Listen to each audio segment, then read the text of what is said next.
علیزے کی چال کر گئی کمال۔ یہاں پر جو ہے نا آپ لوگوں کو دیکھنے کو ملے گا کہ یہاں پر جو ہے نا پھر سے آپ لوگوں کو علیزے کو آفس میں بلوایا جائے گا، اور وہی عزت اور وہی سمان کے ساتھ اس آفس میں وہی سیٹ اسے ملنے والی ہے۔ تو جو سکندر ہے وہ خود ہی یہاں پر بوکے لے کر کھڑا ہوتا ہے علیزے کے جو ہے نا آنے کے اوپر، یعنی کہ خوش آمدید کرنے کے لیے۔ یہ صرف اور صرف اس وجہ سے تھا کہ ان کو اپنی ریپوٹیشن کی عزت تھی، کیونکہ اگر یہاں پر علیزے کو نہیں بلوایا گیا تو یہاں پر جو ہے نا ان کے انکل بھی اس آفس میں کوئی انویسٹ وغیرہ نہیں کریں گے۔ تو اسی وجہ سے جو ہے نا اب جو اس کے گھر والے یعنی کہ سکندر کے باپ ہے، اس نے یہاں پر سکندر سے کہا ہے کہ تم ہی یعنی کہ اسے بکے وغیرہ دو گے۔ تو اسی وجہ سے سکندر جو ہے نا بکے لیے ہاتھ میں کھڑا ہوتا ہے اور علیزے کو دیتا ہے اور کہتا ہے ویلکم۔ تو یہاں پر علیزے اور جو سکندر ان کے درمیان آپ لوگوں کو تھوڑی سی نوک جھوک بھی دیکھنے کو ملتے ہیں۔ جب سب چلے جاتے ہیں تو وہ دونوں آپس میں یعنی کہ باتیں کرنا سٹارٹ کر دیتے ہیں جیسے ان کے درمیان لڑائی ہو رہی ہو۔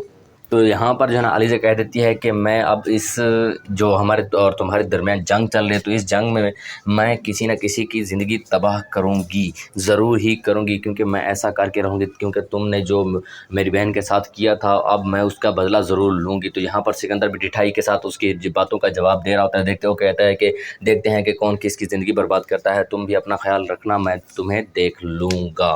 تو اسی طرح سے کہ دونوں کے درمیان نوک جھوک دیکھنے کو ملتی ہے۔ اس کے بعد آپ لوگوں کو دیکھنے کو ملتا ہے کہ سکندر نے اس بندے کو پکڑ لیا تھا جس نے یعنی کہ سکندر کے بارے میں بیان دیا تھا کہ سوشل میڈیا میں کہ سکندر ہی ہے وہ جو ٹینڈرز وغیرہ حاصل کرنے کے لیے رشوت وغیرہ دیتا ہے۔ تو یہاں پر جو ہے نا سکندر کی پول اسی نے ہی کھولی تھی۔ تو یہاں پر جو ہے نا سکندر کسی نہ کسی طرح سے اسے پکڑوا لیتا ہے اور اس سے پکڑوا کر اپنی کسٹڈی میں رکھ لیتا ہے، اور بعد میں اس سے انویسٹیگیشن کرواتا ہے۔ انویسٹیگیشن کچھ اس طرح سے ہوتی ہے کہ اسے وہ مار پیٹ رہا ہوتا ہے اور وہ چیختا چلا رہا ہوتا ہے۔ تو وہ یہاں پر پوچھتا ہے کہ آخر تمہیں ٹینڈرز کی امپورٹنٹ انفارمیشن آخر کس نے دی؟ تو یہاں پر جو ہے وہ بندہ کہہ دیتا ہے کہ یہاں پر جو ہے نا ہمیں کسی لڑکی نے امپورٹنٹ انفارمیشن دی ہے۔ تو یہاں پر سکندر بھی سوچنے لگ جاتا ہے کہ آخر کون ہو سکتی ہے۔